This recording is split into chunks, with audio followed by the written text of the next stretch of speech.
if they suddenly say, put her on the stand, put her under oath, and we're going to subpoena her messages, this could present a version of Taylor that the public does not know about. The words were spoken, and the silence that followed was deafening. Candace Owens just dropped a bombshell that could end the most powerful friendship in Hollywood. Taylor Swift might be forced to step onto a witness stand and testify against her best friend, Blake Lively. This isn't just another rumor, it is a full-blown PR nightmare that has Taylor's team working overtime to burn every bridge leading back to the Lively Reynolds household. The Golden Girl of Pop is being dragged into a legal circus she never signed up for, and the fallout is promising to reveal a version of Taylor that her fans have never seen before. It is a total friendship collapse in real time. Swift is now fighting back hard. The distancing started almost immediately after the legal threats surfaced. Taylor Swift's high-powered PR machine didn't just step back, they sprinted in the opposite direction. Within hours, articles began flooding outlets like TMZ and the Daily Mail, all carrying the same frantic message. Taylor was never involved. Her team is making it crystal clear that she wants absolutely nothing to do with Blake's unfolding legal drama. They are portraying Taylor as an innocent bystander who was essentially tricked into a chaotic situation. It is a cold, calculated move to ensure that when the lawsuits start pouring in, Taylor isn't the one left standing in the line of fire. Alleging that Blake Lively is lying, but is Taylor telling the truth, or is this just... At the heart of this betrayal is a shocking claim that Blake Lively has been inappropriately leveraging Taylor's name for years. Imagine finding out your closest friend was using your reputation as a bargaining chip behind your back. Reports suggest Blake allegedly told a young actress that Taylor Swift herself was responsible for her casting, a claim that turned out to be completely false. Taylor is reportedly realizing that she was being used as a pawn in Blake's Hollywood power plays. This wasn't just a lapse in judgment. It was a systematic use of a billionaire's influence without her consent. The realization has sent shockwaves through Taylor's inner circle. She thought it. You are so mean! My brain could taste your fingers and they tasted like hate. And where in God's name is the intimacy coordinator? One specific night at a high-end penthouse is now the focus of intense scrutiny. Taylor's team claims she showed up at Blake's apartment simply because she was told to be there, having no idea a professional meeting was actually taking place. They are framing it as a high-and-buy situation where she was just a guest, but legal experts aren't buying it so easily. If Blake was using Taylor's presence to intimidate others or project a certain image of power, Taylor becomes a key witness. The narrative of the innocent visitor is being pushed hard because the alternative involves Taylor being complicit in Blake's alleged workplace schemes. There is an article that just got dropped in TMZ about an hour and a half ago, and they're making it clear that she wants nothing to do with this case. And not only does she want nothing to do with this case, she's calling out Blake Lively for The legal pressure is coming from a very dangerous direction. Justin Baldoni's attorney, Brian Friedman, has unleashed a threat that has Taylor's team in a state of absolute panic. He has made it clear that if Blake refuses to settle her ongoing disputes, Taylor Swift will be compelled to testify. This is the ultimate nightmare for a celebrity who survives on a carefully curated image. A courtroom deposition isn't a glossy magazine interview or a scripted social media post. There are no publicists to edit the transcript and no lighting directors to make sure she looks perfect. It is just Taylor, under oath, forced to tell the truth. Says Taylor is also learning that Blake has been inappropriately leveraging her name for a long time, like telling a young actress that Taylor cast her, which simply... Candace Owens pointed out a terrifying reality for the pop star. You don't get to drop Taylor's version of a legal deposition. In a courtroom, the marketing gurus and spin doctors are barred from the room. If Taylor is forced to testify, she will be questioned about every message, every meeting, and every private conversation she had regarding the film and Blake's behavior. The public could suddenly be introduced to a version of Taylor that contradicts the girl-next-door persona she has spent decades building. The risk of being caught in a lie under oath is a career-ending prospect that her legal team is desperate to avoid at all costs. Connected source close to Taylor tells TMZ, Taylor came to Blake's apartment at the time that Blake told her to, not knowing anyone else would be there. In other words, Taylor had no idea there was a meeting going on. Why is Taylor's team so scared? It might be because the paper trail doesn't match the PR story. While Taylor's representatives claim she was barely involved, her own messages might tell a different story. In one exchange, when asked about her involvement, she reportedly replied with a comment about having a few dragons to deal with. Candace Owens suggests this proves Taylor is lying about the extent of her participation. If she was truly just a random visitor, why the cryptic talk about dragons and involvement? This small slip-up in a text message could be the thread that pulls the entire carefully constructed narrative apart in front of a judge. You also know that she's not being truthful about what happened that night at the penthouse. She's saying it was like, hi, bye, love the film, you're her boss, not true. Meanwhile, Blake Lively is reportedly feeling the walls close in. Sources describe her as sitting in dark rooms, clutching a stress ball, and wondering how her best friend turned into her biggest liability. The public relations storm surrounding the film It Ends With Us has transformed from a professional hiccup into a personal catastrophe. She is being labeled the queen of fake victimhood by critics who believe she used serious themes to deflect from her own poor behavior on set. The fact that her closest ally is now feeding stories to TMZ to distance herself is the ultimate sting in a series of very public failures. If Taylor had said absolutely nothing to him, then she would have responded and said, what are you talking about? She was just coming into the house.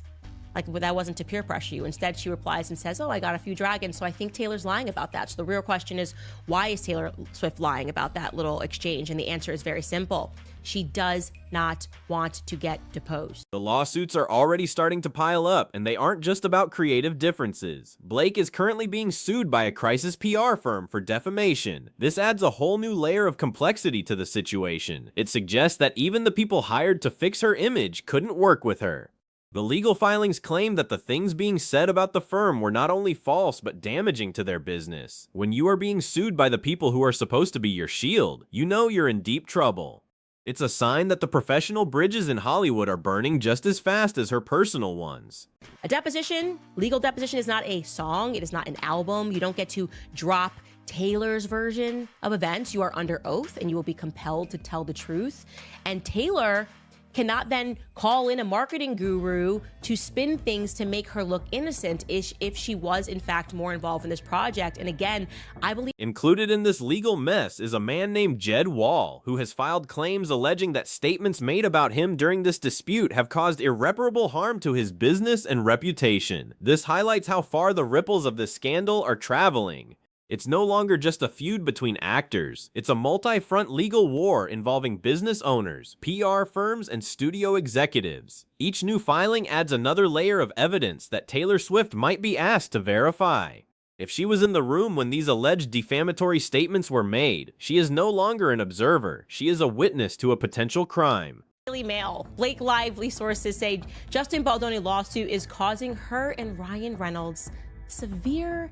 The premiere of Deadpool was supposed to be a triumph for the Lively Reynolds household, but it has become a focal point for critics instead. Industry insiders are looking at the guest lists and the visibility of certain stars as a gauge of who is still standing by Blake.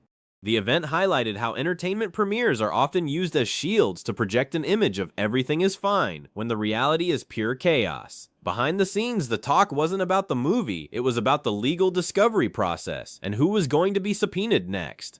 The red carpet glitz couldn't hide the looming courtroom shadows. I wanted to tell you also that I feel nothing. I literally feel nothing. So much nothingness. I've never felt more nothingness. And when I read that, Ryan Reynolds is also being pulled into the narrative, but in a way that suggests a troubling dynamic. Some commentators, including Owens, suggest that Ryan might be enjoying the isolation of his wife. The theory is that he is driving a us against the world narrative that pushes Blake further into a defensive, perhaps even narcissistic bubble. If she is isolated from friends like Taylor, she becomes more reliant on him. It's a dark interpretation of a Hollywood marriage, suggesting that the couple is doubling down on their behavior rather than taking accountability for the bridges they have burned in the industry. about the other side of that, like what would have happened to Justin Baldoni? He would have been canceled. And the more that I watch and the more that I read, the more infuriated I become because it seems like it's never ending. I can't get. The shift in public opinion has been brutal and swift. For years, Blake and Taylor were the ultimate squad goals, representing a brand of high society female friendship that seemed untouchable. Now, that brand is being dismantled piece by piece.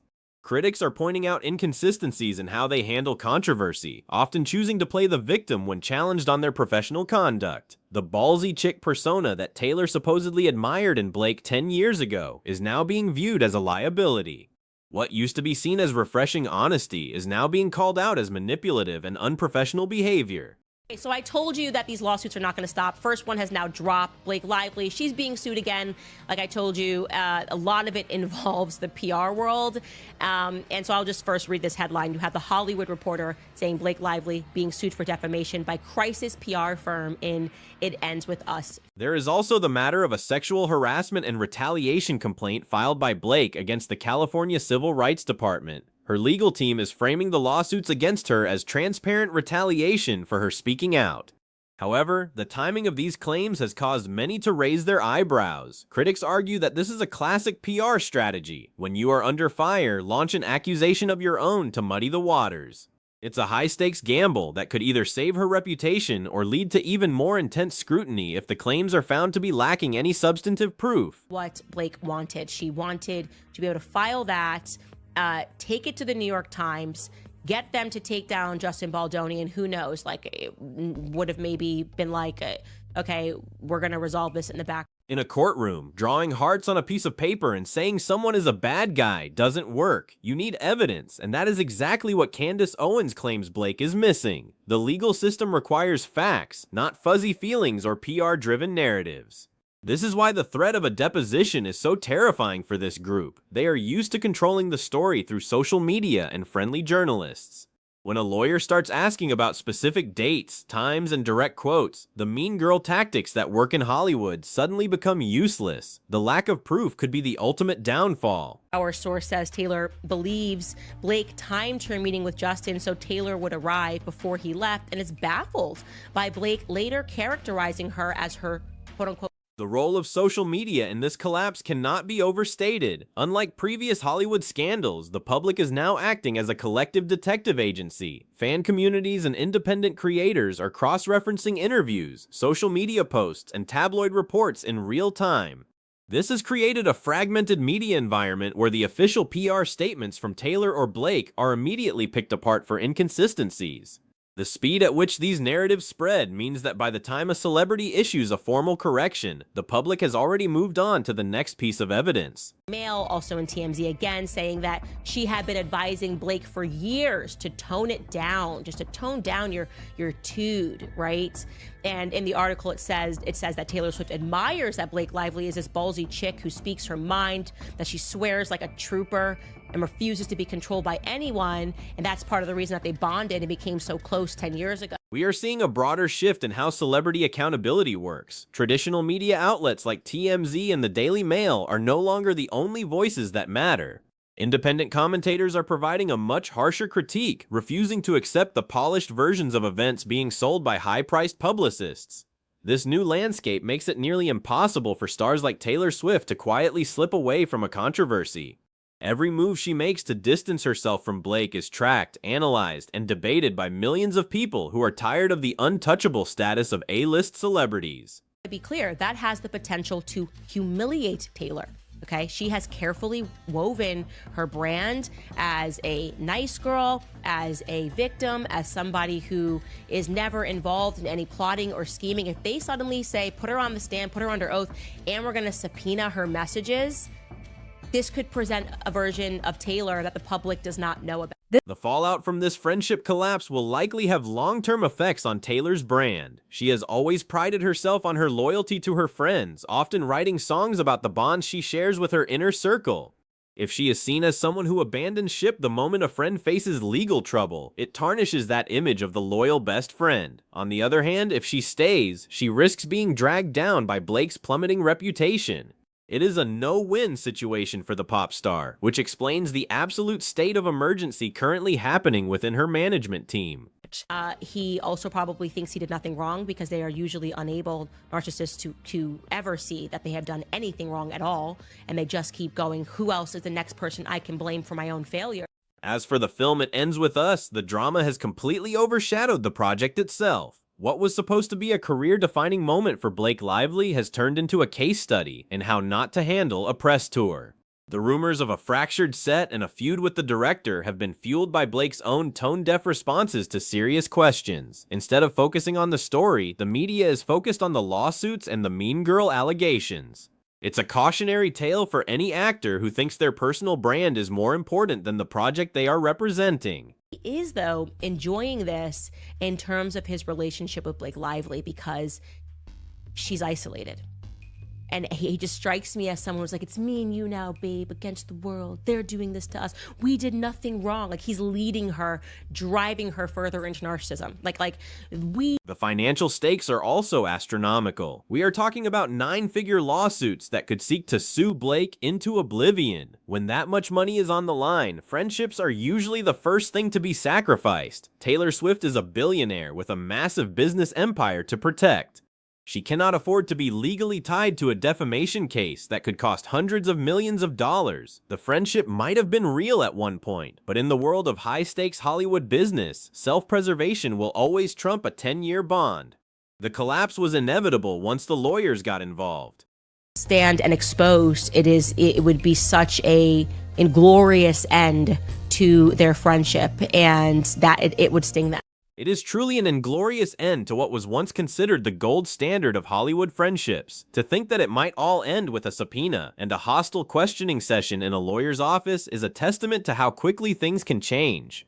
The sting of this betrayal will likely be felt for years, especially for Blake, who is finding herself increasingly isolated in an industry that used to worship her.